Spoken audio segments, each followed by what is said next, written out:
I am back today with one of the absolute best complete ARs you can possibly get for under $500. This is the PSA 16-inch M-LOK rail system rifle, and it's been with the channel for about 2 years and has some extreme testing done, as you can see by the condition of this rifle. Spoiler alert, it still functions perfectly, and that's why it's my go-to for a sub $500 complete rifle. If you want more information about this particular setup, this exact model, check out my campsite page. Just paid for the premium updated version, so when you go over there, click that first link and you'll see exactly what I'm talking about on info about all of this PSA items, especially this particular version of this rifle. So a while back, I specifically requested a rifle to torture test from Palmetto State Armory, and this was one of their up-and-coming rifles at the time at an affordable price. Now, this right now is on sale for $480 with free shipping. Again, that info will be on my campsite page. Now, for $480, there's not a lot of other ARs out there on the market that compete with this price range, and clearly, no, well, not clearly, to me anyways, because I've tested a lot, this is like second to none in the category after seeing all of this abuse. We are going to talk about the specs and features of this particular rifle, and you can watch older videos about this rifle, but first I'm going to talk about the torture test because I know a lot of you guys might be interested in that, especially because this rifle has been running now on the channel for about 2 years.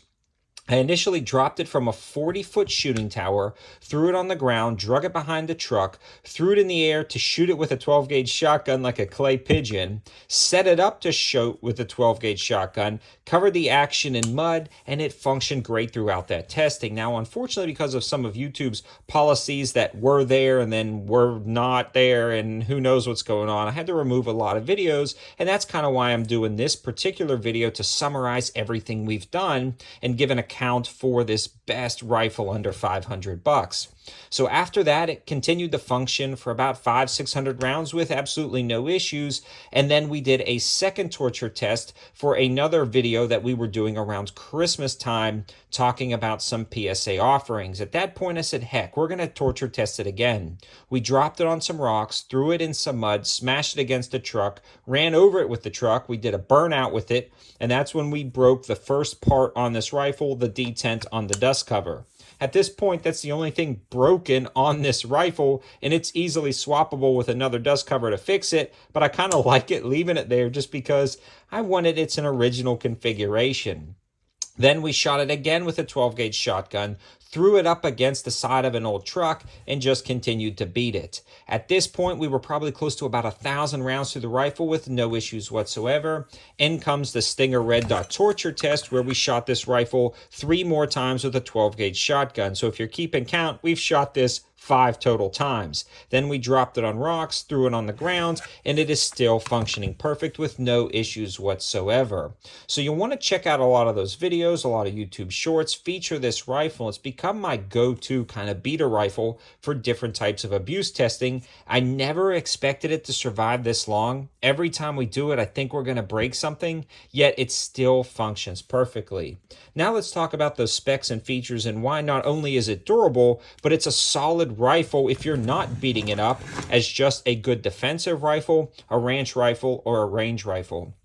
First thing I want to mention is the barrel itself, and the barrel is made out of 4150 chromoly vanadium steel, which is a very impressive barrel steel considering the price and just in general. Most companies now for premium rifles are using this barrel steel, and PSA is no different. But where they take it a step up is this is a completely nitride-coated barrel, and this particular version is the M4 Profile chambered in 5.56 NATO, which is my go-to for a 16-inch rifle. It comes with a standard A2 birdcage flash hider, and then this particular one has a low profile gas block, and you can get them in a wide variety of gas lengths, but this one is the carbine. You can get them as, actually this one in particular is the mid-length, and you can get them as the carbine, but either one works great. The gas system was never an issue whether it was carbine or mid-length. I kind of preference the mid-length gas system.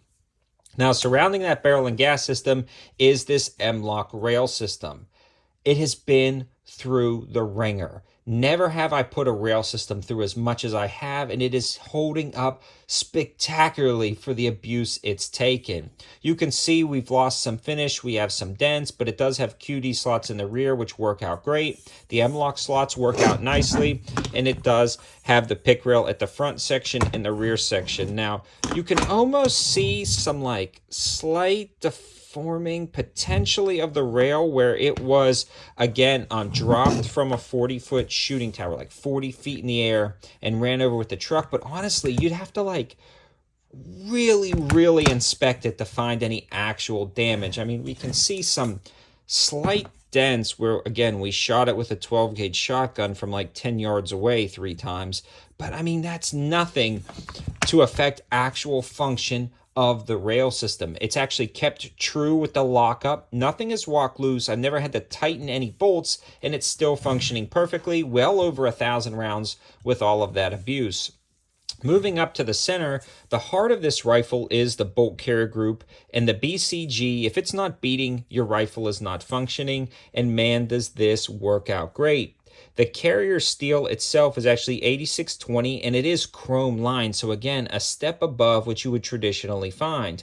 The bolt itself is Carpenter 158, and it's mag phosphate coated. It works out absolutely awesome. The gas key is staked, and the lower and upper receiver are made out of good quality aluminum. The lower receiver is forged 7075 T6 aluminum, and the receiver finish is anodized. So it's a very solid option. Now, the PSA fire control group is just their standard basic trigger. It works. It's nothing to write home about, but it's definitely not bad. Now, the only upgrades I've done to this rifle was the grip and the trigger guard, but it normally comes with a standard grip and trigger guard, so something to consider. But now, when it comes to the standard grip and trigger guard, they're fine, they're good. I just can't stand standard trigger guards and grips. With the MOE grip and trigger guard, it's like a $30 upgrade, and it's worth every single penny, in my opinion, for comfort. The stock has done surprisingly well for being just a PSA stock. It hasn't broken with all of the drops and the hits. It still functions and adjusts very nicely. It was actually full of dirt and mud. And when I wash this off and clean this, guys, I just squirt it with a hose. Like, I just squirt it with a hose. I wipe it with a rag. I drop oil on the bolt, and that is it. So if you see like slight debris, this almost looks like rust, but that's mainly just mud where the hose didn't really get it off. You can see mud still in the cracks of this because this is not rust. I mean, aluminum doesn't rust. That is just mud left over on the rifle. And this BCG is super smooth, and I've never had any functional issues out of this rifle. It just works. I would absolutely trust this rifle right now to go defend my life with. And that sounds crazy after all the abuse and 1,000 rounds, but I know this is going to work. I know it's worked in the worst conditions that I've put it in, so I know it's going to work in good conditions with proper maintenance, reliably for a very long time. So not only is it very ergonomic, well-balanced, and functional, but it can take a beating, and I hope this gives you a summary of one of the best possible rifles you can get for sub $500. All of that information will be on the campsite page, and subscribe to my channel if you want to see torture test, deal alerts, Friday deal alert videos. I also have a 704 Tactical Instagram and a 704 Tactical Patreon, which gives you guys access to daily deals every single day with some of the best things I find on the internet. Thanks for watching, guys. Have a good one.